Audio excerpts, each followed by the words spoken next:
So, what does it actually take to be a leader right now? And I'm not talking about that old school, top down kind of management. Nope. We're going to dive into what it means to lead when, the world feels like it's constantly shifting right under our feet. All right, let's just jump right in with a big question for you. What really makes a great leader today? Is it all about having the perfect strategy, the spreadsheets, the sharpest analysis? Or is there something else? Something, a little more instinctive going on? Because here's the thing whatever you just answered, one thing is for sure. The old rulebook, yeah, you can pretty much toss that out the window. The ideas that defined leadership for like decades, they're being put to the test every single day. And that brings us to our first big idea here. We are in a totally new era of leadership. And look, to really get what makes a great leader now, we first have to wrap our heads around the world that they're trying to lead in. It's just not enough anymore to have a fancy title or that corner office. The world is moving so fast, you have to be able to adapt on the fly. And with all the noise out there, having a clear vision isn't just nice. It's absolutely necessary to cut through the static. The rules of the game have just completely changed. So, how in the world do you navigate all this chaos? Well, it comes down to tapping into this really powerful tool that, honestly, most of us overlook. It's what we're calling the instinctive edge. Yeah, we're talking about your gut feeling, your intuition. Okay, let's get really clear on what we mean by instinct. It's that gut feeling, right? That little voice, that innate sense of what to do. Think of it like this. It's your brain's supercomputer, processing thousands of tiny data points in a split second, from a conversation, from a meeting, and it gives you a feeling, a direction, way before your logical brain has even had a chance to catch up and connect the dots. But here's the catch. We have all kinds of instincts, right? Fight or flight, or ability to see patterns.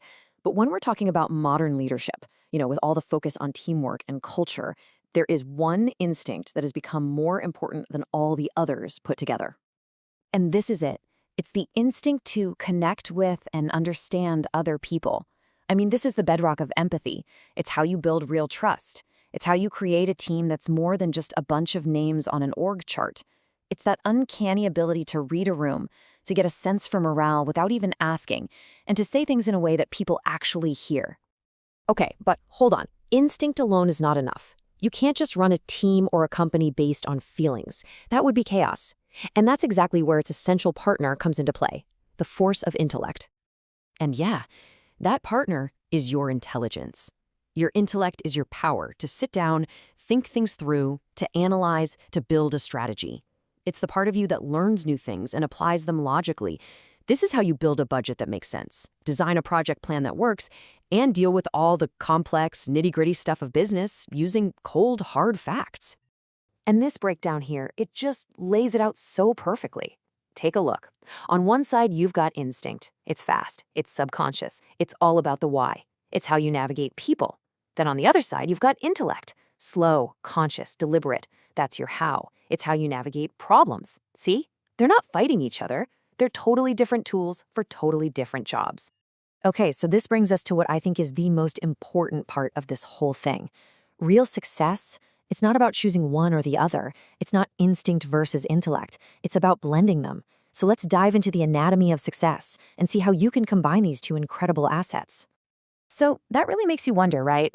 What are the key ingredients? What really paves the way for success? If you've got these two amazing forces, your gut and your brain, how do you actually practically put them together to become a truly great individual, a really effective leader? All right, this path laid out here is just perfect. Let's walk through it together. Step 1, harness your instinct. This means you have to actually listen to your gut feeling about people, about the vibe, the unspoken energy in a room. Don't ignore it. Step 2, apply your intellect. Okay, now you bring in the logic, use the data, run the numbers, build a solid, rational strategy. Now, step 3, this is the tricky part, but it's the most critical. Achieve synthesis. This is the real art form. It's knowing when to listen to that gut feeling and when to let the facts lead the way. It's knowing that maybe, just maybe, even if the data says push harder, your instinct about your team burning out is telling you to pull back. And finally, step 4, act with purpose. You combine both to make decisions that aren't just smart on paper, but that feel right and connect on a human level. So if you take one thing away from this, let it be this. The best, most inspiring leadership, it's not a rigid formula of logic, and it's not just a chaotic improv of pure emotion. It really is a dance, a fluid, dynamic dance between feeling and fact. It's about knowing the steps, for sure, but it's also about being able to feel the music. So I want to leave you with one final question to think about. Your next big decision, the next challenge you face, are you going to lead with your instinct or are you going to lead with your intellect? Because as we've just seen, the real magic, the real power happens when you find a way to lead with both.